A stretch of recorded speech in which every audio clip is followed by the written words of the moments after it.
The air in the great hall smelled of pine smoke and raw meat, a scent that should have been comforting, primal even, but instead made my stomach twist with anxiety. I stood at the very edge of the crowd, my thin frame barely visible among the sea of bodies that pressed forward, eager and hungry. Not for food, for something far more precious. Recognition. The mate gathering happened only once every 5 years, when unmated wolves from neighboring territories converged in the Iron Ridge Packlands. It was supposed to be a celebration, a chance for destiny to weave its threads between souls. But for someone like me, small, pale-haired, and carrying the weakest designation our kind could bear, it felt more like an exhibition of inadequacy. I tugged at the sleeve of my worn gray dress, trying to make myself even smaller. Around me, she-wolves preened in their finest clothes, their confidence radiating like heat from a fire. They were betas and deltas, strong and capable, their wolves close to the surface, making their eyes gleam with inner light. Some were even alphas, rare and commanding, their presence alone making others step back instinctively. And then there was me, Omega. The word itself felt like an apology. "Stand straight, little mouse," a voice whispered beside me. Kara, one of the few people in my pack who didn't treat me like a burden, nudged my shoulder gently. She was a beta, strong-jawed and kind-hearted, with copper hair that caught the firelight. You never know who might notice you. I wanted to believe her, but 3 hours into the gathering, I'd already seen the pattern repeat itself a dozen times. An alpha male would scan the crowd, his gaze sliding over faces, pausing on the strong, the beautiful, the worthy. And when those eyes accidentally landed on me, they would flicker with brief confusion before moving on, as if I were part of the wallpaper, barely substantial enough to register. The rejection didn't sting anymore. It just ached, dull and constant, like an old wound that never quite healed. My wolf, gentle, quiet thing that she was, whimpered softly in the back of my mind. She didn't understand why we were always overlooked, why our very existence seemed to inconvenience the natural order. I soothed her with mental whispers, the way I'd learned to soothe myself. We're still here. We're still surviving. The massive oak doors at the far end of the hall suddenly groaned open, and the entire room fell silent. Not the gradual hush of polite attention, but the immediate suffocating quiet of instinctive submission. Every wolf in the room felt it, a pressure against our chests, a weight that made breathing difficult. Power. Raw and absolute. He entered alone. The lone Alpha King, they called him. Nathaniel Frost of the Northern Reaches, a territory so vast and brutal that even speaking its name made other alphas lower their voices. I'd heard the stories, whispered in kitchens and around fires when people thought Omegas weren't listening. He'd lost his mate years ago, some said to illness, others to betrayal. And in his grief, he'd become something other than a man. Something colder, harder. He hadn't attended a mate gathering in over a decade, until tonight. Nathaniel Frost moved through the parted crowd like winter itself, dressed in black leather and dark wool, his presence sucking the warmth from the air. He was tall, broad-shouldered, with sharp features that might have been handsome if they weren't set in such severe lines. His hair was dark, almost black, with silver threading through it at the temples, not from age, but from something else. Stress, perhaps, or sorrow so deep it had colored him from within. But it was his eyes that made my breath catch. Gray, like storm clouds before lightning strikes, and completely, utterly empty. I'd seen loneliness before. I'd felt it, carried it in my bones like marrow, but this was different. This was isolation so complete it had become its own kind of armor. He looked at the room full of eager faces, and seemed to see nothing at all. "Your Majesty," the host Alpha stammered, stepping forward with a bow so low it was almost comical. "We're honored by your presence. Please let me introduce you to—" No, the single word cut through the air like a blade. Nathaniel's voice was deep, rough with disuse, as if he wasn't accustomed to speaking and resented the necessity of it now. "I'm not here for introductions." The host Alpha's face flushed with embarrassment, but he knew better than to press. Every wolf in the room held their breath, waiting to understand why the most powerful alpha in 3 territories had bothered to come at all. Nathaniel's gaze swept the crowd slowly, methodically. I watched several she-wolves straighten their spines, push their chests forward, attempt to catch his attention with practiced smiles. He looked through them as if they were made of glass. And then, God's help me, his eyes found mine. I should have looked away. Every instinct screamed at me to drop my gaze, to submit, to make myself invisible as I'd learned to do so well. But something in those empty gray eyes held me frozen. For 3 heartbeats, we simply stared at each other across the crowded hall. I saw the exact moment recognition flickered in his expression. Not recognition of me as a person. We'd never met. But recognition of what I was. His nostrils flared slightly, scenting the air, and I knew he could smell it on me. Omega. The weakest link. The one everyone overlooked. His jaw tightened, and something that might have been disgust crossed his features. Then he looked away. The dismissal hurt more than I expected. Which was foolish, really. What had I thought would happen? That the most powerful alpha in the realm would see something worthwhile in a skinny, scared Omega, who could barely hold her wolf steady in a crowded room? He's leaving, Kara whispered, sounding disappointed. Indeed, Nathaniel had turned toward the door, clearly done with whatever had brought him here. But the host alpha, desperate to salvage some dignity from the situation, called out, "Your Majesty, please, at least stay for the feast. We've prepared." "I don't need your food." Nathaniel's voice was flat, final. He was 3 steps from the door when it burst open. A young beta stumbled in, wild-eyed and breathless. "Attack," he gasped. "Rogues. At the eastern border. They're burning." He didn't get to finish. Nathaniel moved with blinding speed, gripping the young wolf by the shoulders. "How many?" 20, maybe more. They came out of nowhere, sir. They're coordinated, organized. This isn't a random raid." The hall erupted in chaos. Alphas shouted orders, betas rushed for weapons, and suddenly the romantic gathering transformed into a war council. I pressed myself against the wall, trying to stay out of the way as bodies surged past me. "All able fighters with me," the host alpha commanded. "We defend the territory." I watched them go. Wave after wave of strong wolves charging toward danger, toward purpose. And I stood there, useless as always, my wolf whimpering anxiously in my head. We should help. We should do something. But what could I do? I couldn't fight. I couldn't defend. I was barely strong enough to maintain my human form when stressed. The hall emptied rapidly until only a handful remained. Elderly wolves, young children, and a few omegas like myself, deemed too weak to be of use. Kara had gone with the fighters, her eyes bright with determination. Even the kitchen staff had armed themselves with whatever they could find. I stood in the center of the vast, now empty hall, listening to the distant sounds of snarling and screaming, and felt the familiar weight of worthlessness settle over my shoulders like a shroud. Then I smelled it. Smoke. Not the pleasant pine smoke from the fireplaces, but the acrid, angry smoke of burning wood and something else. Something that made my wolf howl in alarm. Fire. The rogues set fire to the surrounding buildings. The few remaining wolves began to panic. An elderly woman clutched a child to her chest. 2 omegas huddled together, frozen with fear. They were all looking around desperately, waiting for someone to tell them what to do. And in that moment, something shifted inside me. I thought about all the times I'd been invisible, overlooked, dismissed as too weak to matter. I thought about the empty look in Nathaniel Frost's eyes when he'd seen what I was.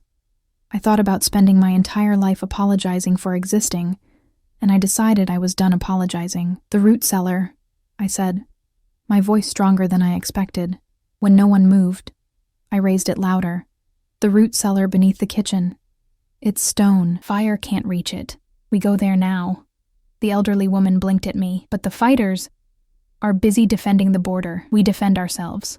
I moved toward the kitchen entrance, hoping they would follow, praying I was right about this. "Come on, quickly," they followed. Maybe because I was the only one speaking with any certainty, or maybe because panic made them willing to listen to anyone. I led them through the kitchen, a place I knew well from helping prepare meals over the years, and down the narrow stone stairs to the cellar where vegetables and preserved foods were stored.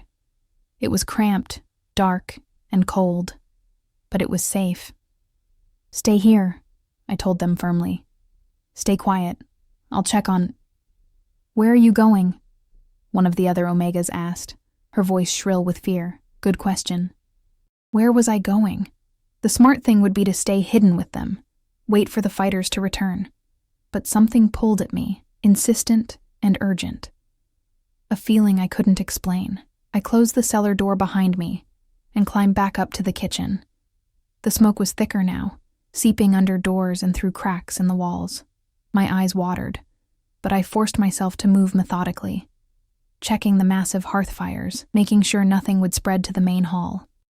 I grabbed empty buckets, filled them with water from the pump, and doused the flames that had started to catch on the wooden window frames. I was so focused on my task that I didn't hear the footsteps until they were right behind me. I spun around, bucket still in hand, and found myself face to face with Nathaniel Frost. He was covered in ash and what looked like blood. Not his own, I hoped. His eyes were no longer empty. They burned with something fierce and dangerous. His wolf clearly close to the surface. He looked like death itself had taken human form. "What are you doing here?" His voice was a growl, more animal than man. I lifted the bucket slightly, as if it explained everything, putting out fires.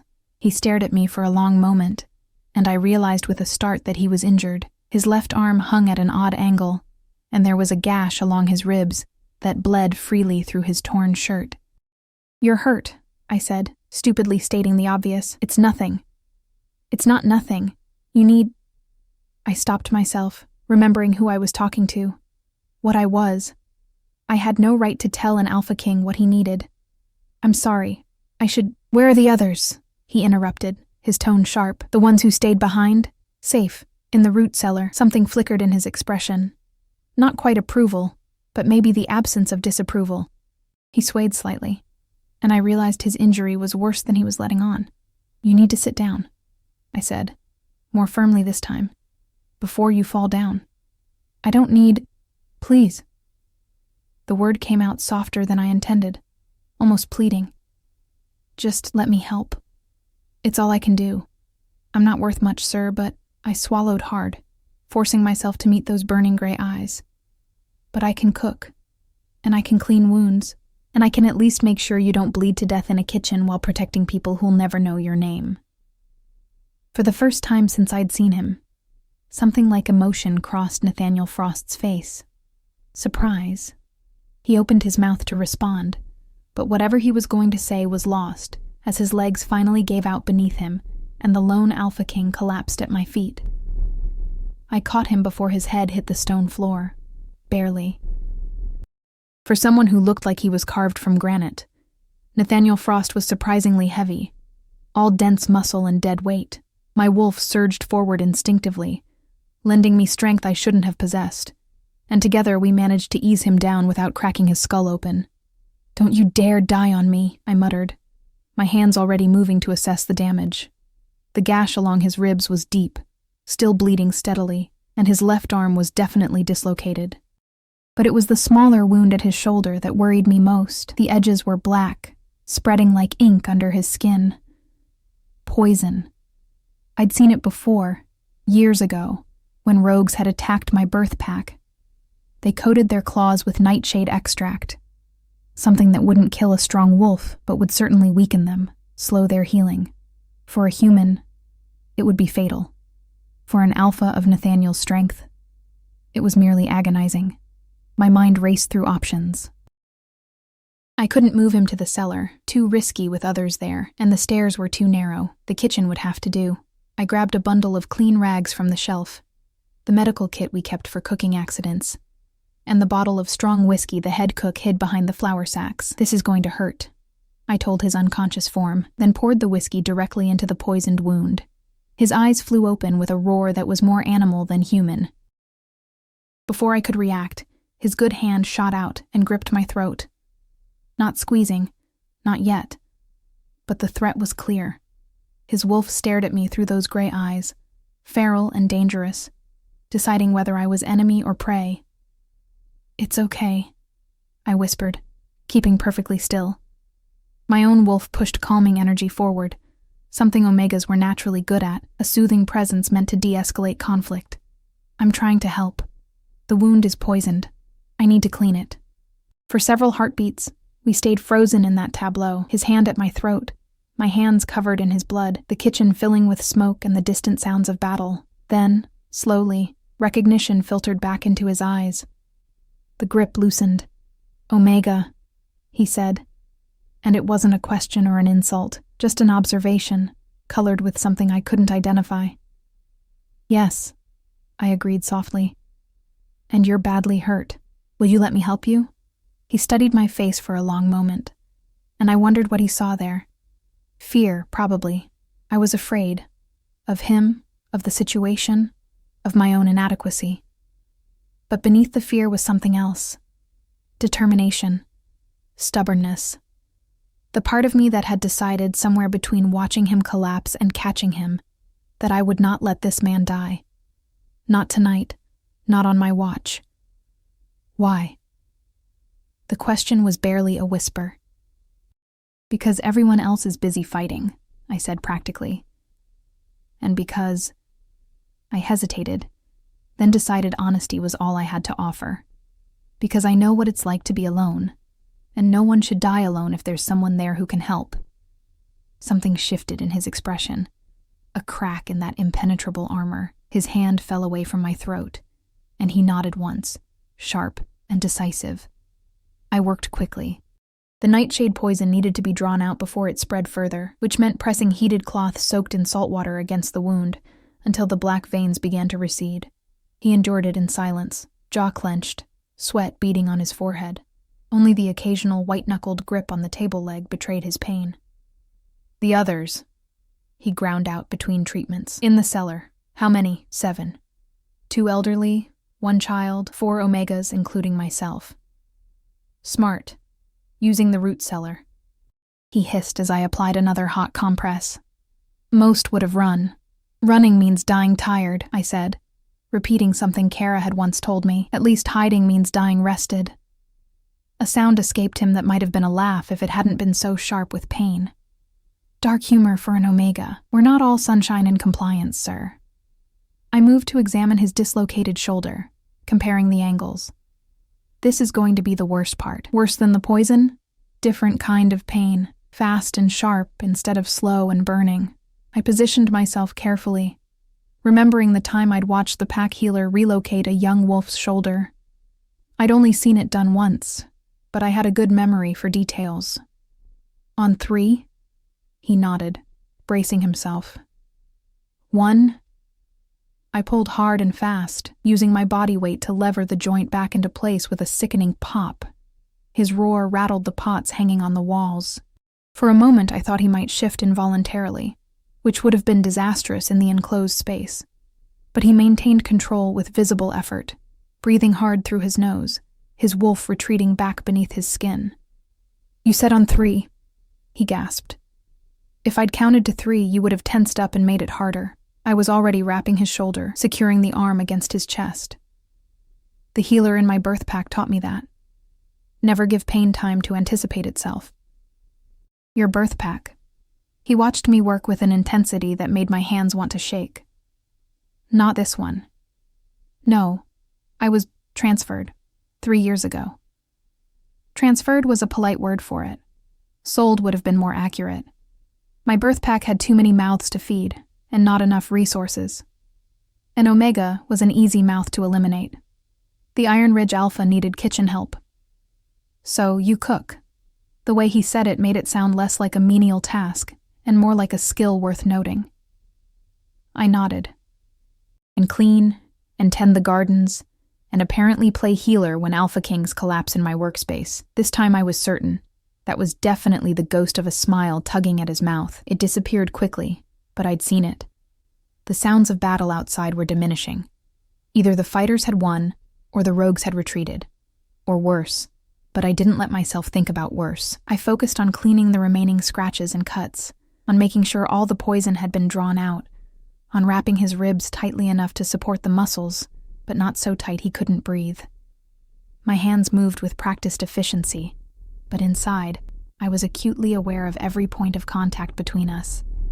The heat of his skin beneath my fingers, the way his breathing gradually steadied, the subtle scent of pine and winter storms that clung to him despite the blood and ash. He smelled like power and isolation, and something else I couldn't name, something that made my wolf stir with interest, which was ridiculous. He was an alpha king. I was nothing. The very fact that I was touching him at all was probably some kind of breach of protocol. "You're shaking," he observed quietly. "It's cold." A lie. The kitchen was still warm from the banked fires. "You're afraid of me." "Yes," I admitted, because what was the point in denying it? But I'm afraid of most things. It doesn't stop me from doing what needs to be done. He studied me with those storm-gray eyes, and I had the uncomfortable sensation of being seen for the first time in years. Really seen, not just glanced at and dismissed. "What's your name?" The question startled me so much I almost dropped the bandage I was tying off. Alphas didn't ask Omegas their names. We were interchangeable, fungible, defined by our function rather than our identity. "Ilara," I said, then immediately winced. That had been my birth name, the one I'd left behind when I transferred packs. Here I was just the Omega girl, or kitchen help, or not addressed at all. "I mean, Ilara," he repeated, and the way he said it made it sound like something worth remembering. "I'm Nathaniel. I know who you are, sir. Everyone knows, not sir. Not with you." He shifted slightly, testing the mobility of his shoulder. "You've had your hands inside my wounds and dragged me across a floor. I think we're past formalities." I didn't know what to say to that, so I focused on packing away the medical supplies. My hands were covered in his blood, my dress was ruined, and I probably smelled like smoke and fear and whiskey. Not exactly the impression one hoped to make on royalty. The kitchen door burst open, and Kara stumbled in, her face streaked with soot and relief. "Ilara, thank the gods you're—" She froze, taking in the scene. Me, kneeling beside the lone Alpha King. Him, shirtless and bandaged, very much not where he was supposed to be. Oh gods. "I'm so sorry, Your Majesty. I didn't mean to interrupt." "You're not interrupting." Nathaniel's voice had returned to that flat, commanding tone he'd used in the Great Hall. The brief moment of vulnerability was gone, locked away behind walls of ice. "The rogues?" "Driven off, sir. We lost 2 fighters and several more are injured, but the civilians are safe." Her eyes darted to me, questions written all over her face. "Because of her." Nathaniel gestured to me with his good arm. "She evacuated the vulnerable to the root cellar, saved lives." Kara's eyebrows shot up. "Ilara did?" The surprise in her voice shouldn't have stung, but it did. Even my only friend had trouble imagining me doing anything useful. I stood up, wiping my hands on my ruined dress. I did what anyone would do. "No." Nathaniel stood as well, moving carefully, but with more strength than he should have had after such injuries. His wolf was already healing him, knitting torn muscle and skin back together. Most would have panicked. You kept your head, acted decisively. He looked at Kara. "I want her name recorded in the territory records. Ilara." He paused, realizing he didn't know my family name.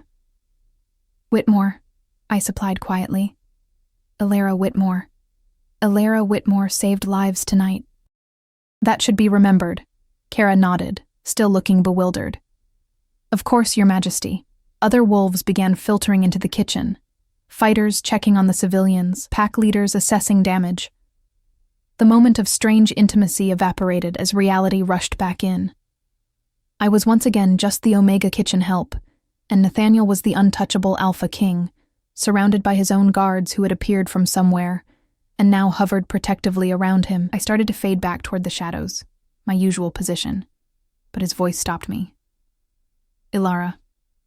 I turned back, uncertain. He held my gaze for a long moment, and in his eyes I saw something I couldn't quite decipher. Gratitude, maybe, or curiosity, or something else entirely.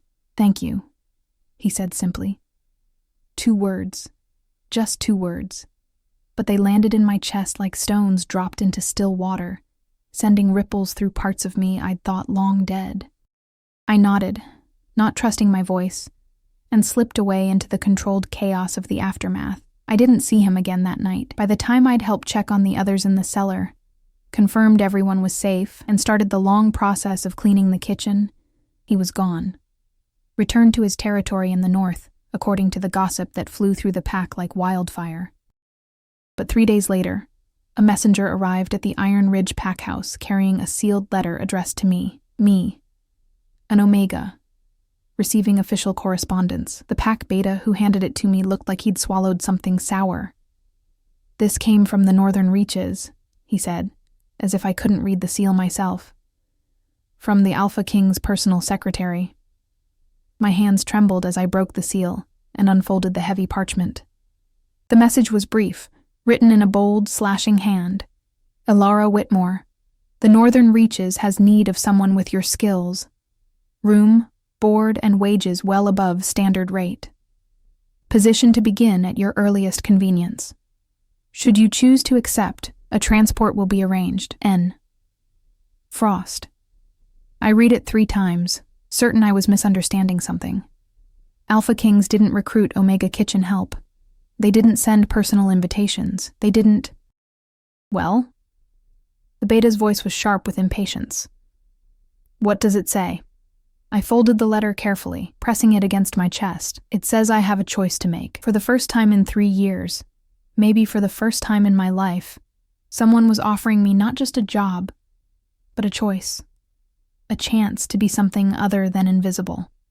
I thought about those empty gray eyes looking at me across the great hall. I thought about the crack in his armor when I'd spoken about loneliness. I thought about the way he'd said my name, like it was something worth remembering. And I thought about the alternative, staying here, in a pack that had never wanted me, performing the same thankless tasks until I was too old or too broken to be useful anymore. "Tell them I accept," I said, my voice steady despite the fear and excitement warring in my chest. "I'll be ready to leave tomorrow." The beta looked at me like I'd lost my mind. Maybe I had.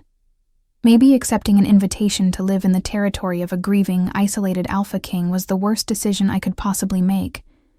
But as I climbed the stairs to my small room in the servants' quarters that night, that letter still pressed against my heart, I felt something I hadn't felt in years. Hope. The journey north took 4 days. I'd never traveled beyond the borders of the 2 packs I'd belonged to in my life. The world I discovered was far larger and stranger than I'd imagined from the confines of kitchens and gardens. We passed through dense forests where the trees grew so thick that daylight barely penetrated, across rivers that ran wild and silver with snowmelt, and eventually into territories where the very air felt different, thinner, colder, sharp with the promise of winter even in late autumn. The transport Nathaniel had sent consisted of 2 wolves, a gruff beta named Roman, who drove the wagon and barely spoke, and a younger Delta named Sophie who wouldn't stop talking. She peppered me with questions about the rogue attack, about how I'd ended up treating the Alpha King, about whether the rumors were true that he'd personally thanked me. "He did," I admitted, watching the landscape roll past, though I don't know why everyone finds that so remarkable. Sophie's eyes went wide. "Because the king doesn't thank anyone. He doesn't really talk to anyone, if he can help it. Not since..." She stopped abruptly, shooting a nervous glance at Roman's rigid back. "Not since his mate died," I finished quietly. It wasn't a secret, even if people treated it like one. "Yeah." Sophie's voice dropped to a whisper. 5 years ago. They say he found her himself, that she'd been poisoned by a rival pack. They say he went a little mad with grief, that he executed everyone responsible with his bare hands. After that, he closed himself off, stopped attending gatherings, stopped taking counsel, just ruled from a distance, cold and alone. I thought about those empty eyes, about the way he'd looked at the crowd of eager wolves and seen nothing. Not mad, I thought, just broken. There was a difference. "Is he cruel?" I asked, because that was the practical question, the one that would determine whether I'd made a terrible mistake. "No." Roman spoke for the first time, his voice like gravel. "Hard, yes, demanding.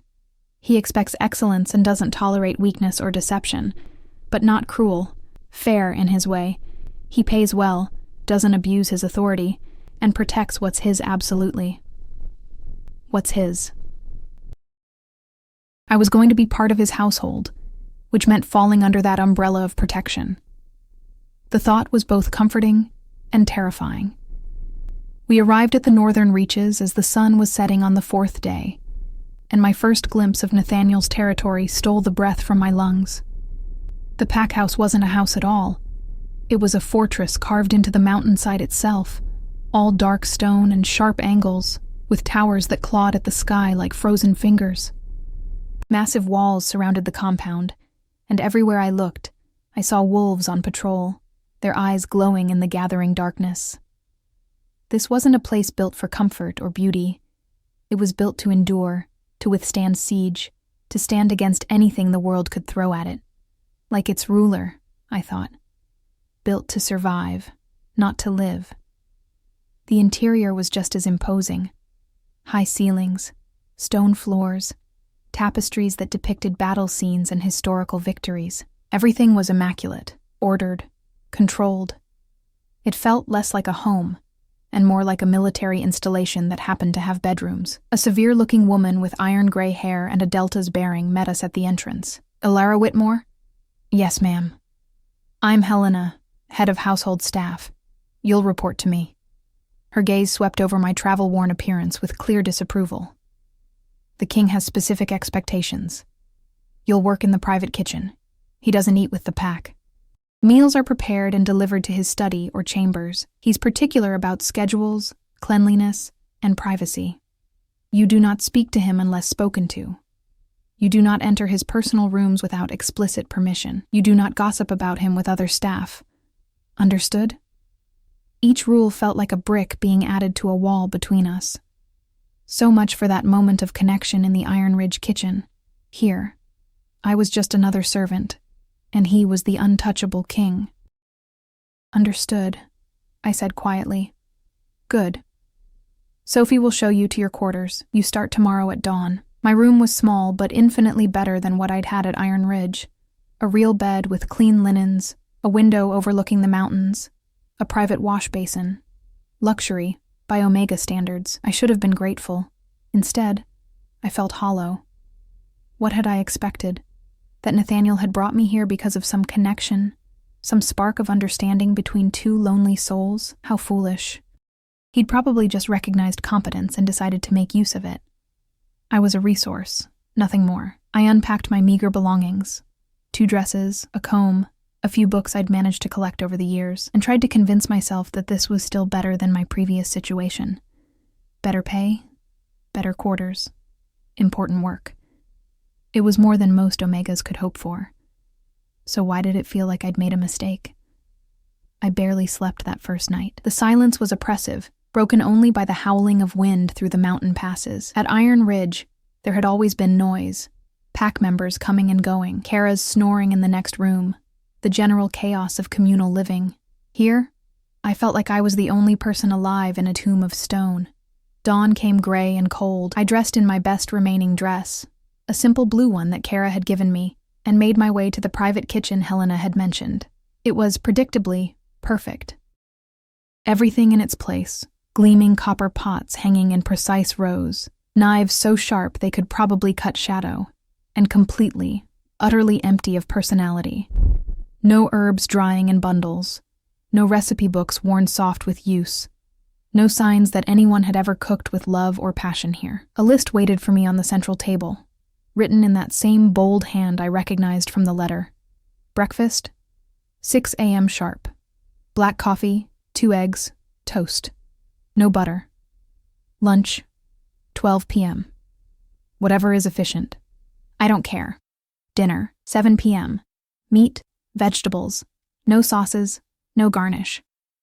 Below that, in different handwriting, Helena's I assumed, were additional notes about portions, presentation, and the importance of punctuality. I stared at the list for a long moment. No butter, no sauces, no garnish. It was like reading a description of his personality translated into food. Efficient, functional, devoid of anything that might bring pleasure or comfort. Something in my chest tightened with an emotion I couldn't name. I cooked his breakfast exactly as specified. At precisely 6 a.m., I carried the tray to his study, knocked twice as Helena had instructed, and waited for permission to enter. "Come." The study was exactly what I'd expected. More dark wood, more stone, more careful order. Books lined every wall, maps covered a massive table, and Nathaniel sat behind a desk piled with correspondence, already dressed and working despite the early hour. He didn't look up when I entered. I set the tray down on the side table as quietly as possible and turned to leave. "Wait." I froze, my hand on the door handle. "Look at me." Slowly, I turned. He'd finally looked up from his papers, and those gray eyes assessed me with the same intensity they had in the Iron Ridge kitchen. But there was something different now. Distance. The walls were firmly back in place. "You settled in adequately?" "Yes, sir." "Your quarters are satisfactory?" "Yes, sir." A muscle in his jaw twitched. "Helena explained the rules?" "Yes, sir." "Then you understand that I require efficiency, not conversation." The words landed like a slap, even though his tone was perfectly neutral. "Of course, sir." "Good." He returned his attention to his papers, a clear dismissal. I left quickly, before the stupid burning behind my eyes could turn into actual tears. What had I expected? Warmth? Recognition of what had passed between us during the attack? I was an employee. He was my employer. That moment in the kitchen had been born of crisis and adrenaline, nothing more. The days fell into a rigid pattern. I cooked his meals according to those sterile specifications. I delivered them at precise times. Sometimes he was there, sometimes he wasn't. When he was present, he never looked at me, never spoke beyond the occasional "thank you" that sounded automatic, obligatory. I learned the rhythms of the fortress from Sophie, who seemed determined to befriend me despite my Omega status. The northern reaches was home to nearly 200 wolves, most of them warriors or specialists of some kind. Nathaniel's pack was known for accepting outsiders, rogues who'd proven themselves, wolves from broken packs seeking new purpose, anyone strong enough and loyal enough to meet his standards. "He doesn't care about bloodlines or designations like other alphas," Sophie explained one afternoon while showing me the gardens. "Only about capability. Can you do the job? Will you be loyal? That's all that matters to him." "Then why all the rules about not speaking to him?" I asked, frustrated. "Why keep everyone at arm's length?" Sophie's cheerful expression dimmed. "Because the last person he let get close to him died in his arms, and he never wants to feel that pain again." I thought about that a lot over the following weeks. About what it must be like to love someone so deeply that losing them turned you into stone. About whether isolation was protection or prison. About whether anyone had ever tried to reach through those walls he'd built. A month into my tenure, everything changed because of soup. It wasn't supposed to be anything special. Nathaniel had been working 18-hour days, barely eating the meals I prepared, looking more exhausted each time I glimpsed him. The weather had turned bitter, snow falling steadily for 3 days straight, and I'd just made soup. Rich, hearty vegetable soup with beef stock and fresh bread. The kind of meal that warmed you from the inside out. Comfort food. The kind of thing you made for someone you cared about. I realized my mistake the moment I set the tray down in his study. This wasn't on his list. This wasn't bland, efficient fuel. This was personal, emotional, a violation of the boundaries he'd so clearly established. "I'm sorry," I blurted before he could say anything. "I know this isn't what you asked for. I just thought, with the weather, and you've been working so hard, I can take it back. I'll make the usual." "Sit down." I blinked. "Sir, sit." He gestured to the chair across from his desk. "I'm not going to eat while you stand there looking like you're about to bolt." Hesitantly, I sat. He pulled the tray toward him, picked up the spoon, and tasted the soup. I watched his expression carefully, trying to gauge whether I'd crossed an unforgivable line. But his face remained impassive as he took another spoonful, then another. He ate half the bowl before speaking. "Why soup?" "Because you're exhausted, because the weather is terrible, because—" I caught myself before admitting the real reason. "Because I wanted to take care of you." because you look like you're barely holding yourself together and someone should notice. Because? He prompted. Because everyone deserves comfort food sometimes. I finished quietly. Something flickered in his eyes, recognition maybe, or pain. He set down the spoon carefully. I hired you for efficiency, not sentiment. I know. I told you I didn't want conversation. I know. And yet you're sitting here, having brought me soup you weren't asked to make, looking at me like... He stopped abruptly, running a hand through his hair in a gesture of frustration. Like you're trying to fix something that can't be fixed. The words hung between us, heavy with meaning. I'm not trying to fix you, I said, meeting his gaze steadily. I'm just trying to feed you properly. There's a difference. Is there? Yes. I stood, smoothing my dress. One requires permission. The other is just basic human decency. I turned to leave, certain I'd just talked myself out of a job. But his voice stopped me at the door. Ilara. I looked back. The soup was good, thank you.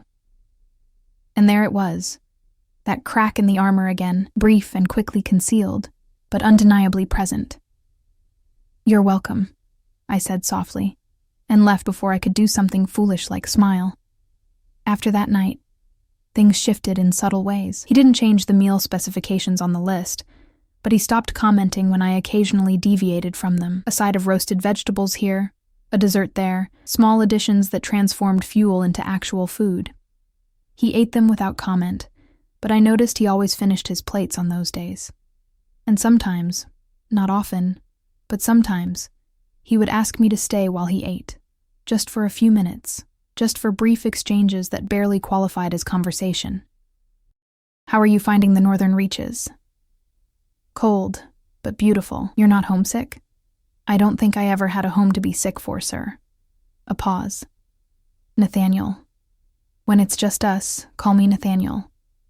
Small moments, tiny cracks in the ice, but I hoarded them like treasure, these glimpses of the man beneath the king. Winter deepened, and with it came news that would change everything. A messenger arrived from the Western Territories carrying reports of unusual rogue activity. Organized, strategic, nothing like the random violence rogues usually exhibited. Packs were being targeted systematically, their strongest fighters eliminated first. I heard about it from Sophie, who'd heard it from Roman, who'd been present at the Emergency War Council. They think someone's building an army, she whispered, eyes wide with fear. Someone's organizing the rogues for something big. That night, when I delivered Nathaniel's dinner, he looked worse than I'd ever seen him. Tension in every line of his body, shadows under his eyes that spoke of no sleep and too much stress. Eat, I said, setting down the tray. I'm not hungry. I don't care. Eat anyway. The words came out sharper than I'd intended, born of genuine concern. His head snapped up, surprised by my tone. For a moment I thought he'd order me out. Instead, he almost smiled. Bold, for an Omega. Practical, for someone who doesn't want to watch you collapse again. I crossed my arms. I'll stand here until you eat, all night if necessary. You're serious. Completely. We stared at each other for a long moment. A battle of wills between the most powerful alpha in 3 territories and the weakest Omega in his household. It should have been no contest. He picked up his fork. You're stubborn. I learned from the best. I didn't elaborate on whether I meant him or my own survival instincts. He ate, and I stayed, and the silence between us felt less like distance and more like understanding. When he finished, he leaned back in his chair, studying me with those storm-gray eyes. Why did you really come here, Ilara? The question caught me off guard. You invited me. That's not an answer. I considered lying, offering some safe, practical response. But something about the late hour and the firelight and the exhaustion in his face made me brave. Because I saw something in you that I recognized in myself, I said quietly. Loneliness. The kind that makes you forget what warmth feels like. And I swallowed hard. I thought maybe we could both stand to remember. The silence that followed was absolute. Then Nathaniel stood, moved around the desk, and stopped directly in front of me, close enough that I could smell pine and winter storms, could see the silver threads in his dark hair, could feel the heat radiating from his body. "That's dangerous thinking," he said, his voice low and rough. "I know. I'm not looking for warmth. I buried that part of myself 5 years ago. I know that too. Then why?" "Because maybe you didn't bury it," I interrupted, looking up at him. "Maybe you just packed it in ice, and ice melts, Nathaniel. Eventually, it always melts." Something blazed in his eyes, anger or hope or desire. I couldn't tell. His hand lifted, hovering near my face as if he wanted to touch me but didn't quite dare. "You should go," he said finally, the words sounding like they cost him. "Yes," I agreed, but neither of us moved. The moment stretched between us, fragile and electric, full of possibility and danger in equal measure. Then a knock at the door shattered it. "Your Majesty." Urgent news from the scouts. Nathaniel stepped back immediately, the walls slamming back into place so fast I almost heard them click. "Enter." I slipped out as the messenger entered, my heart hammering against my ribs, my skin still tingling from the almost touch. Everything was about to change. I could feel it in my bones, the way animals sense an approaching storm. The ice was melting, and neither of us was prepared for what that would mean. The attack came 3 days later, just before dawn. I woke to the sound of warning howls, not the organized patrol calls I'd grown accustomed to, but panicked, desperate cries that made my wolf surge forward in alarm. I stumbled out of bed, pulled on a robe, and ran toward the window. The eastern wall was on fire, not small fires, not accidental blazes. Massive conflagrations that lit the pre-dawn darkness like false suns, and silhouetted against them were shapes, dozens of rogues scaling the walls, breaching the defenses that were supposed to be impenetrable. This wasn't a raid. This was an invasion.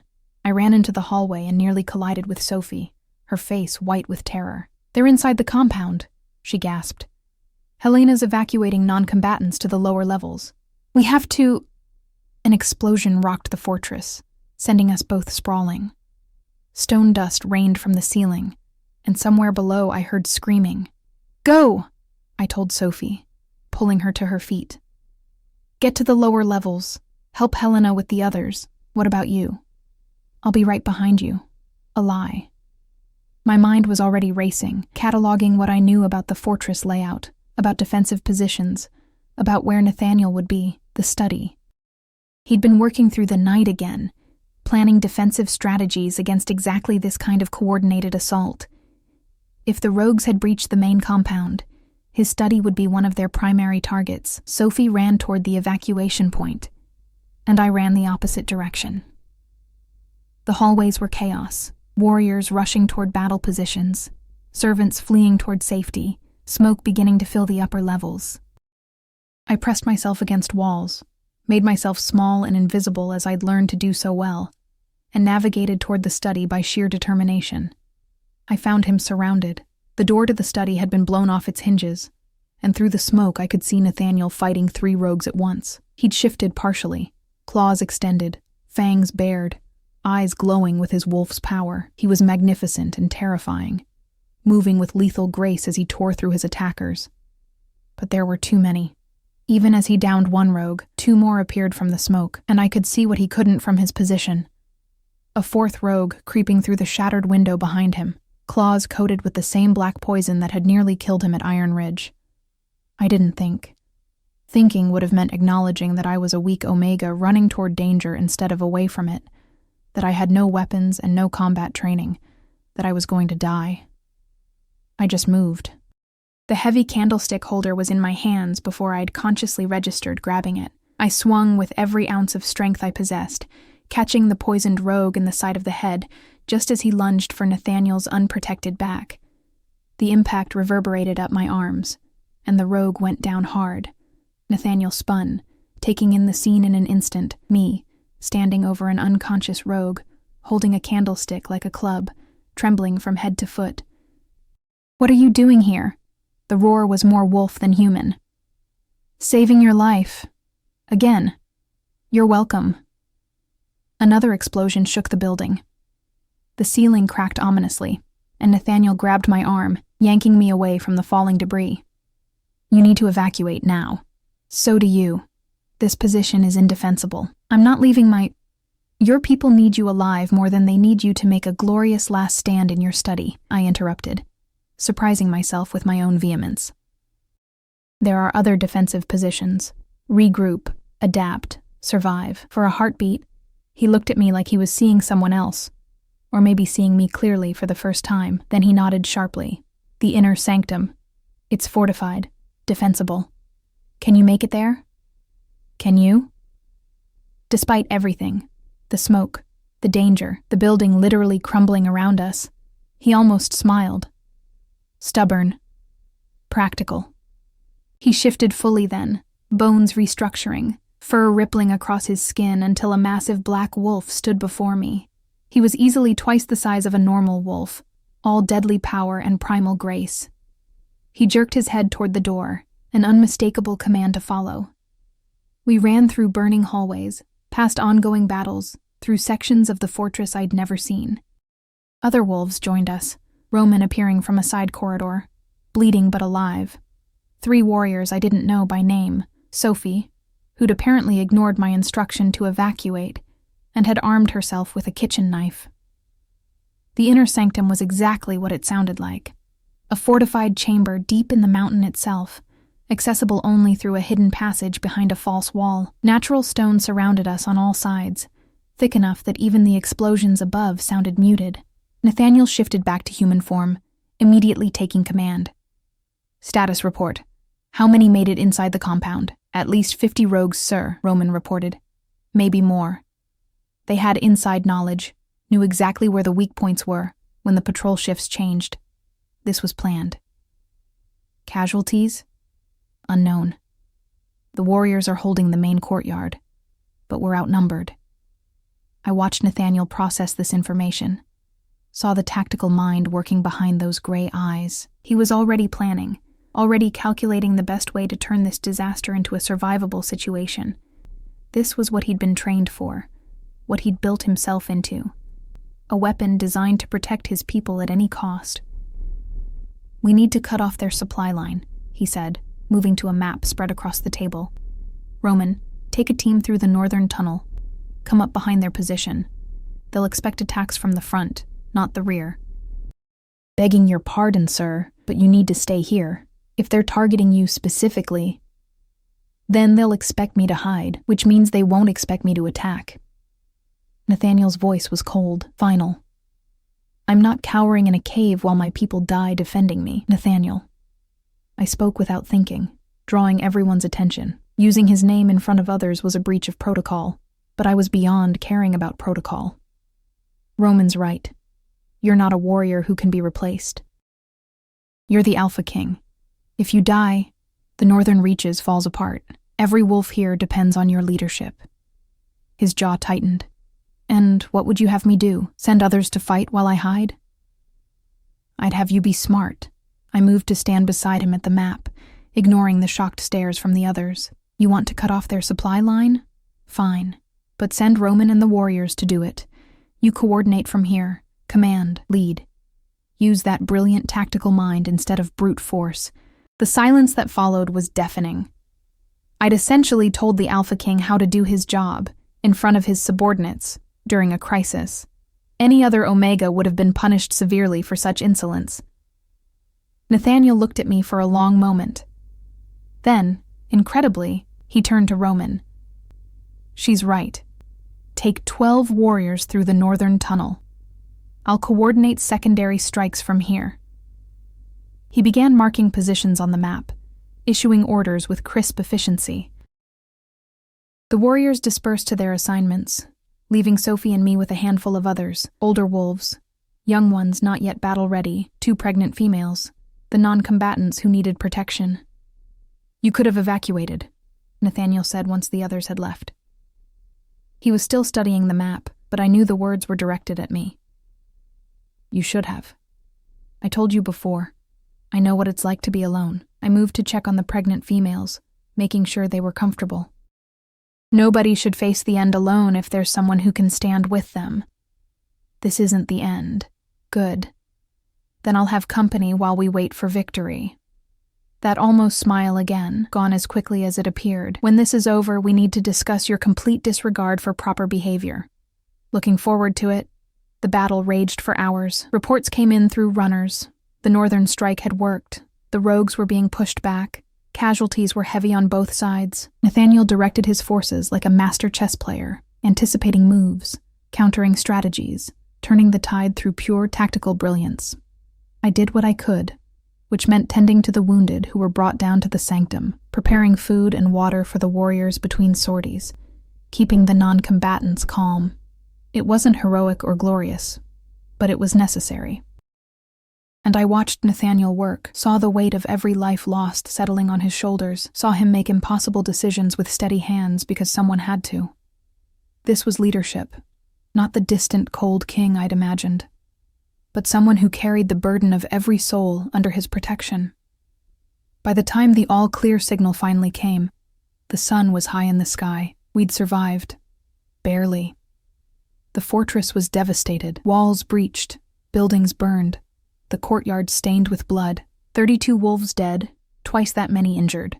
The rogues had been driven off, but at a terrible cost. Nathaniel stood in the center of the destruction, his face carved from stone, and I knew he was cataloging every failure, every decision that might have saved one more life. It wasn't your fault, I said quietly, standing beside him. I'm the Alpha. Everything that happens here is my fault. Then by that logic, everything good that happens is also your responsibility. And these people are alive because of your leadership, because you were smart enough to coordinate instead of charging in blindly. He looked at me then, really looked, and I saw something in his eyes I hadn't seen before. Not just recognition or gratitude, but something deeper, something that made my breath catch. You stood with me today, he said. Not because you had to, not because I commanded it, but because you chose to. Yes. Why? The question was simple, but the answer was complicated, layered with 100 small moments. Soup and conversation, almost touches and shared silences. The gradual realization that somewhere along the way, this had stopped being about a job, or gratitude, or anything so simple. Because you matter, I said finally. To me. And I'm tired of pretending you don't. The words hung between us, impossible to take back. Around us, wolves were beginning the grim work of recovery, tending the wounded, honoring the dead, repairing what could be repaired. But in that moment, the entire world had narrowed to just the two of us. Ilara. My name was a question, a warning, a plea. I know it's impossible, I continued, needing to say it all before courage failed me. I know you're an Alpha King and I'm just an Omega. I know you lost someone you loved and swore never to risk that pain again. I know all the reasons this can't work. But I also know that I see you, Nathaniel. Not the king, or the warrior, or the legend. Just you, and you see me. Actually, see me. Not just what I am, but who I am. And that's worth acknowledging, even if it can't be anything more. For a long moment, he said nothing. Then he reached out and did what he'd almost done days ago. Touched my face, his palm rough and warm against my cheek. You're wrong, he said softly. My heart sank. I understand. You're wrong about it being impossible. His thumb brushed across my cheekbone, a gesture so tender it made my eyes burn. You're wrong about it not being anything more. And you're wrong about me being worth your loyalty. Nathaniel, but you're right about one thing. His other hand came up to frame my face, tilting it up so I had to meet his eyes. I do see you, and what I see terrifies me, because I swore I would never let anyone matter again. Never let anyone close enough to hurt me. And somehow you've gotten past every defense I built. I didn't mean to. I know. His forehead rested against mine, and I felt him shudder. That's why it worked. You weren't trying to breach my walls, you just existed. With your stubbornness and your soup and your complete inability to treat me like I'm something other than human. And somewhere between the candlestick assault and the tactical advice, I stopped being able to imagine this place without you in it. My hands found his shirt, gripping the fabric like it was the only thing keeping me grounded. What are you saying? I'm saying that I'm tired too. Tired of being cold. Tired of being alone. Tired of pretending that what I feel when I look at you is anything less than... He stopped, the words seeming to catch in his throat. Then what? I whispered. Instead of answering, he kissed me. It wasn't gentle or tentative. It was desperate, fierce, 5 years of denial breaking like a dam. His hands in my hair, my arms around his neck, the world falling away until there was nothing but this, heat and hope, and the terrifying knowledge that everything had just changed irrevocably. When we finally broke apart, both breathing hard, he rested his forehead against mine again. This won't be easy, he warned. The other packs will question it. Some will see it as weakness. An alpha king with an omega mate. Mate? The word came out strangled. You haven't even asked. Elara Whitmore. He pulled back enough to look me in the eyes, and what I saw there made my wolf sing with joy. Will you accept my suit? Will you let me court you properly with all the challenges and complications that will bring? Will you risk this with me? I thought about every rejection I'd ever faced, every time I'd been told I wasn't worth noticing. I thought about the girl who'd been traded between packs like unwanted furniture, who'd learned to make herself invisible just to survive, and I thought about the woman I'd become here. Someone who charged into danger with candlesticks, who argued with kings, who'd somehow found the courage to demand warmth in a fortress of ice. Yes, I said, and watched his face transform with something like wonder. Yes, I'll risk it. I'll risk everything. He kissed me again, softer this time, like a promise. And around us, I gradually became aware of our audience. Sophie openly crying with happiness, Roman trying to hide a smile, a dozen other wolves watching their king embrace an omega with expressions ranging from shock to cautious approval. Let them look, Nathaniel murmured against my lips. Let them see. You're mine now, and I'm yours, and I don't care who knows it. The proper Alpha King doesn't care about scandal? I teased, though my voice shook with emotion. The proper Alpha King, he corrected, just remembered what it feels like to be human, because of you. The ice had melted, and what remained was warmer, stronger, and more real than anything that had come before. The weeks following the attack transformed the northern reaches in ways I'd never anticipated. Rebuilding the physical damage was the easy part. Wolves were strong, efficient, capable of accomplishing in days what would take humans months. The breached walls were reinforced, the burned buildings reconstructed, the courtyard scrubbed clean of battle's evidence. Within 3 weeks, the fortress looked almost as imposing as it had before. But rebuilding trust, rebuilding hope, that was harder. Nathaniel threw himself into the work with an intensity that would have been frightening if I hadn't understood it. Every decision he'd made during the battle, every life lost, weighed on him. He conducted personal investigations into how the rogues had obtained such detailed knowledge of the compound's defenses, interviewed every surviving warrior, spent sleepless nights poring over intelligence reports, and through it all, he let me stand beside him. Not publicly at first. We were both aware that announcing our relationship immediately after a devastating attack would seem impulsive, potentially unstable. But privately, in the quiet moments between crisis management and memorial services, he reached for my hand, asked my opinion, leaned against me when exhaustion threatened to overwhelm him. I found the leak, he told me one night, 3 weeks after the battle. We were in his private chambers, a space I'd been invited into. Not as a servant, but as something infinitely more precious. One of the patrol captains. He'd been passing information to the rogue leader for months, promised territory and power if the northern reaches fell. I set down the tea I'd been preparing and moved to where he sat by the fire. What will you do? What I have to do? Execute him according to pack law. Make an example that betrayal has consequences. His voice was flat, but I could see the pain beneath it. He has a family, a mate. 2 young children. They'll lose everything because of his choices. That's not your fault, isn't it? I'm responsible for every wolf here. If I'd been more vigilant, if I'd noticed the signs, then you'd be omniscient, not alpha. I knelt beside his chair, taking his hands in mine. They were warm, strong, scarred from a lifetime of fighting. You can't prevent every betrayal, Nathaniel. You can only respond to it with justice and mercy in equal measure. He looked at me, shadows dancing across his face in the firelight. What would you do? If you were in my position?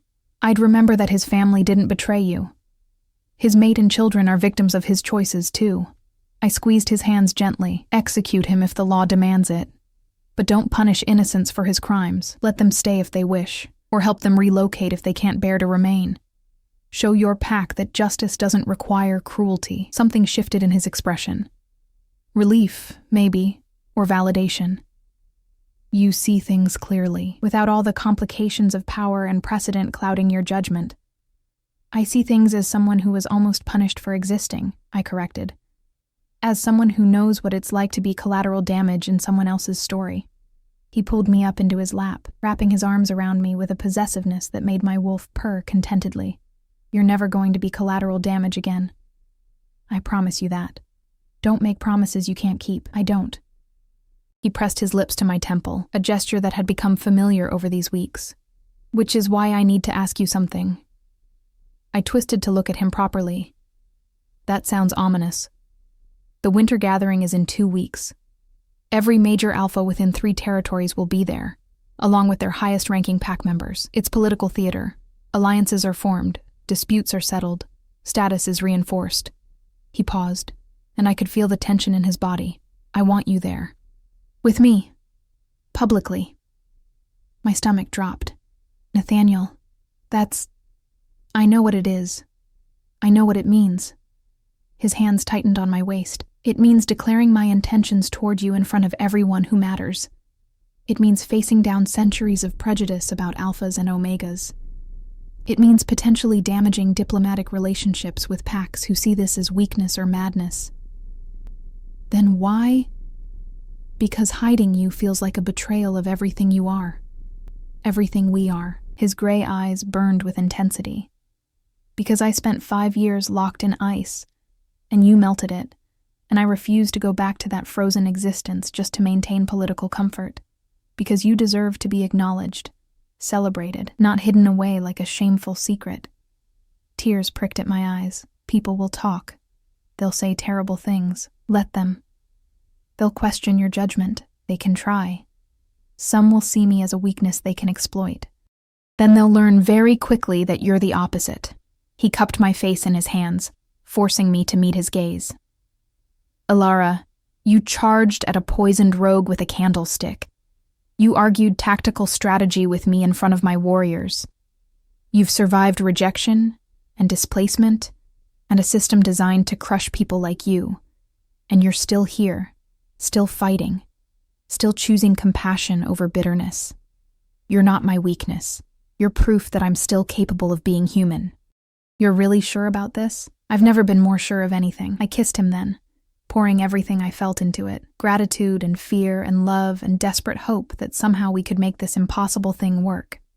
When we broke apart, I rested my forehead against his. Okay. I'll go to the winter gathering with you. I'll stand beside you and face down whatever comes. That's my girl. He smiled, that rare, precious expression that transformed his entire face. Stubborn to the end. You wouldn't have me any other way. No, he agreed softly. I wouldn't. The 2 weeks before the gathering passed in a blur of preparation. Nathaniel threw himself into securing the fortress, ensuring that another attack couldn't happen during his absence. I found myself unexpectedly busy with diplomatic lessons from Helena, who had thawed considerably once she realized I wasn't going anywhere. You need to understand the power dynamics, she explained, spreading documents across the table. The Western Alpha, Donovan, is progressive but unpredictable. The Eastern Alpha, Catherine, respects strength above all else. The Southern territories are fractured among smaller packs, each jockeying for position. And then there's the Old Guard, alphas who believe in traditional hierarchies, who will see your presence as an affront to natural order. So basically, everyone will hate me except maybe one person? Helena's lips twitched. I didn't say Catherine would like you. I said she respects strength, If you demonstrate that, she'll respect you regardless of your designation. The others, she shrugged. You'll have to win them over individually.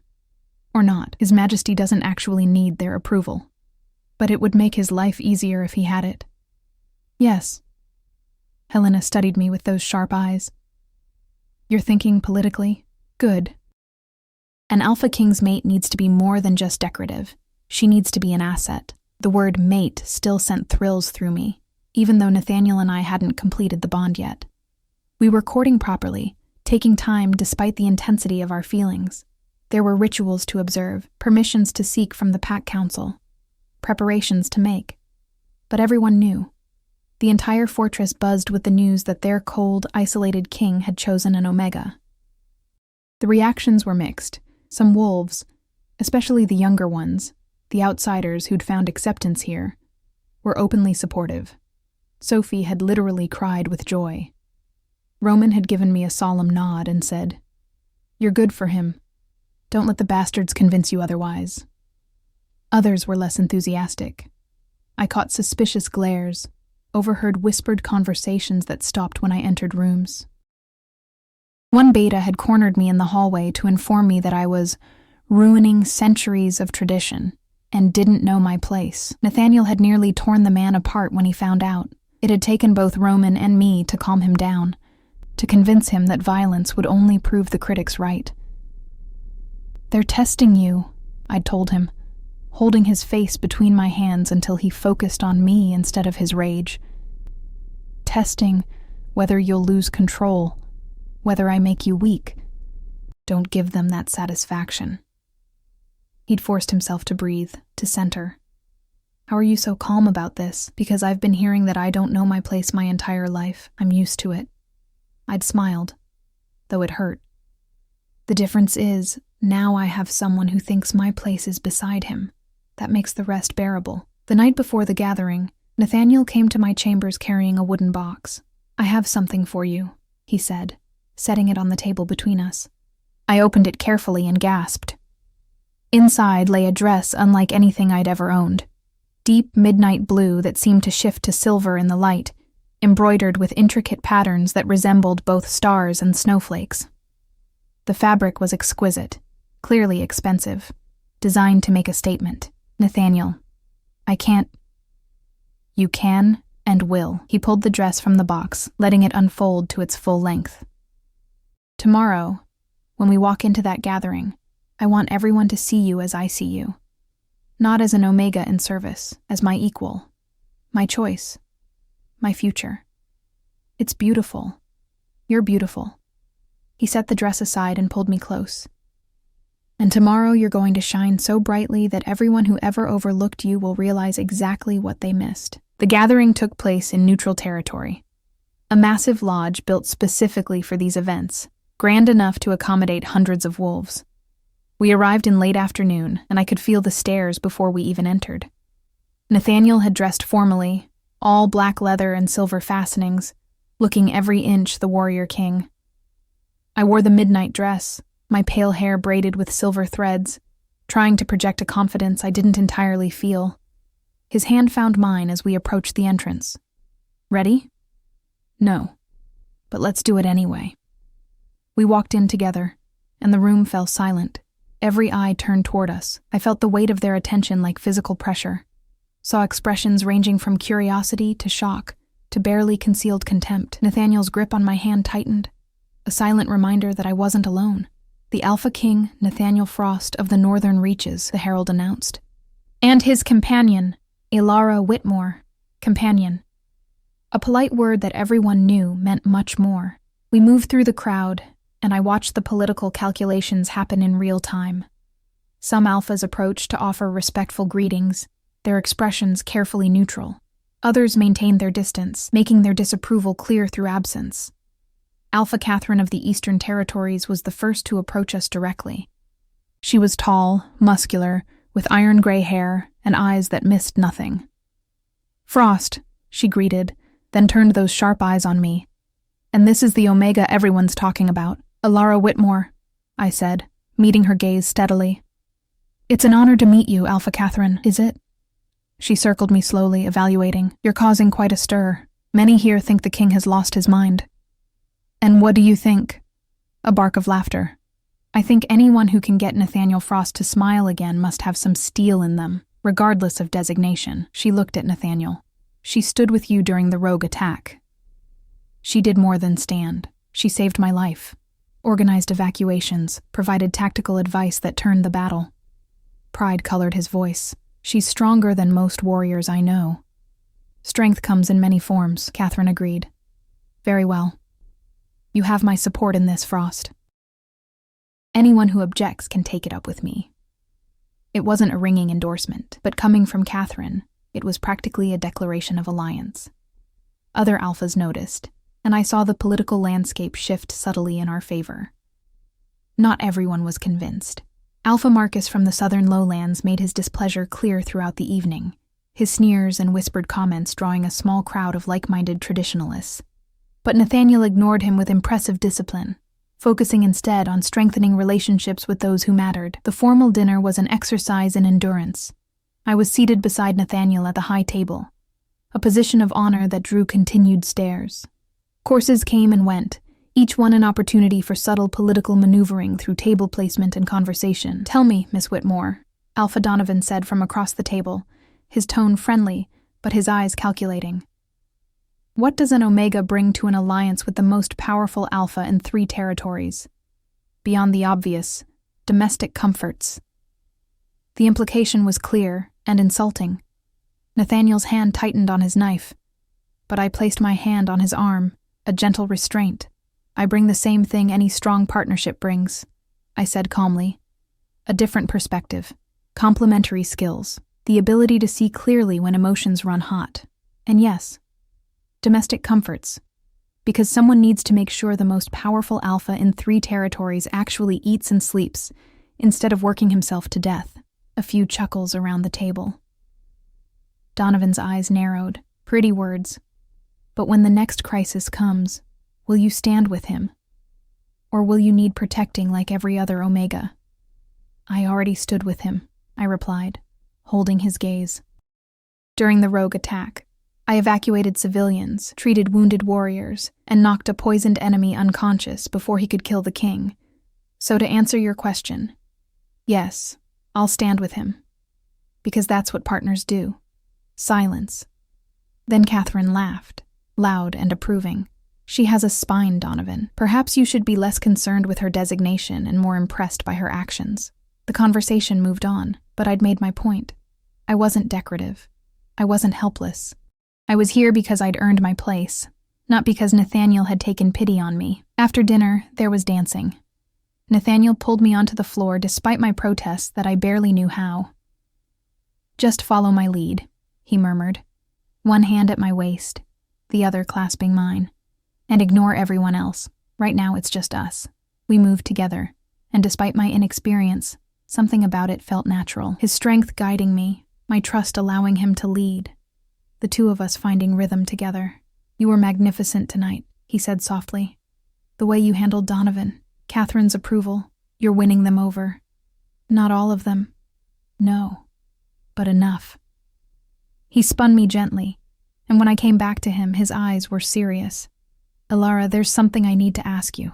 Something important. My heart hammered. Here? Now? Why not? A slight smile. Everyone's watching anyway. Might as well give them something worth seeing. He stopped dancing, and suddenly I realized the music had faded. That space had cleared around us, that every eye in the room was focused on this moment.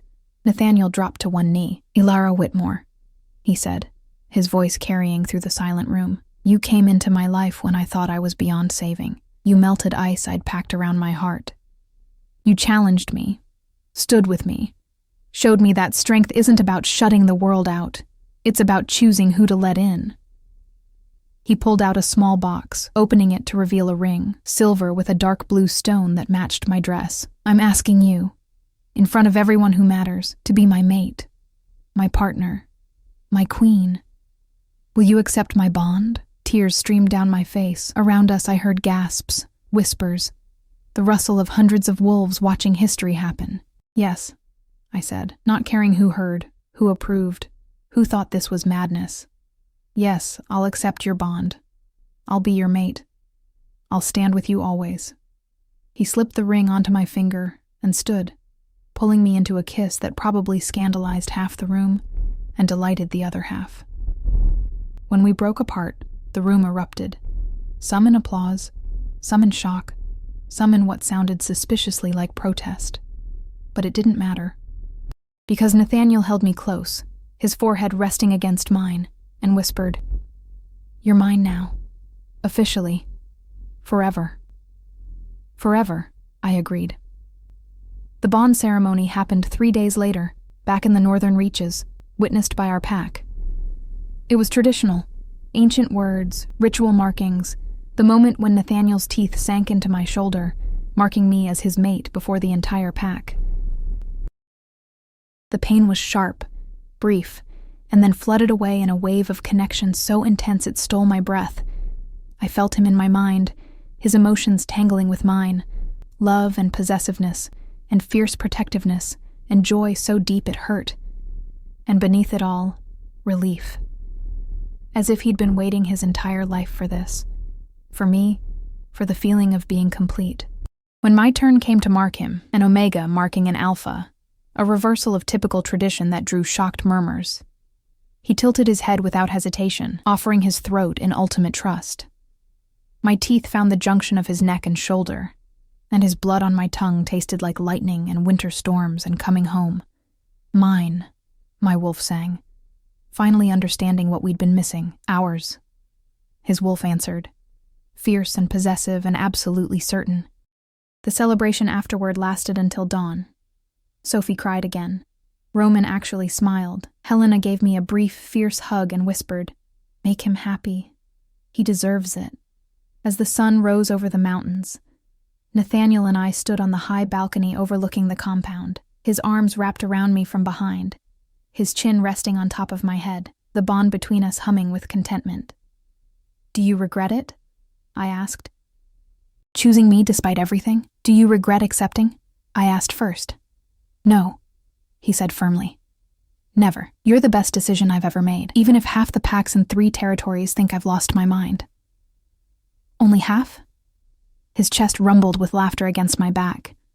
"Catherine's support brought others around, and your performance at the gathering impressed more people than you realize.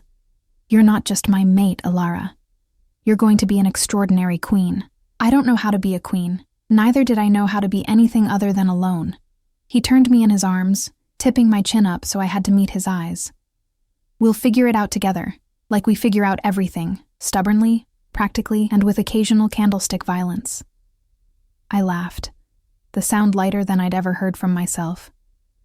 "I love you, Nathaniel Frost. I love you too," he said, and kissed me as the sun painted the mountains gold.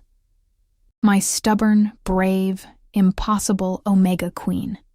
The years that followed weren't easy. There were political challenges, threats from traditionalists who refused to accept an Omega Queen. Moments when I questioned whether I was truly strong enough for this role, but there were also moments of pure joy. Teaching young Omegas that their designation didn't define their worth. Watching Nathaniel gradually open up to his pack, allowing himself to be not just a king, but a person. Building a family, 2 daughters and a son who inherited their father's strength and their mother's stubborn compassion. And through it all, the bond between us grew stronger, deeper, more essential than breathing. I'd started as invisible, rejected, told I wasn't worth noticing. I'd ended as queen, not because of my designation, but despite it. Not because I was perfect, but because I was real. Because I'd chosen to stand when it would have been easier to hide. Because I dared to believe that love could melt even the coldest ice. And every morning, when I woke in Nathaniel's arms, feeling his heartbeat steady against my back, I knew one thing with absolute certainty. I was exactly where I belonged. Finally, completely, home.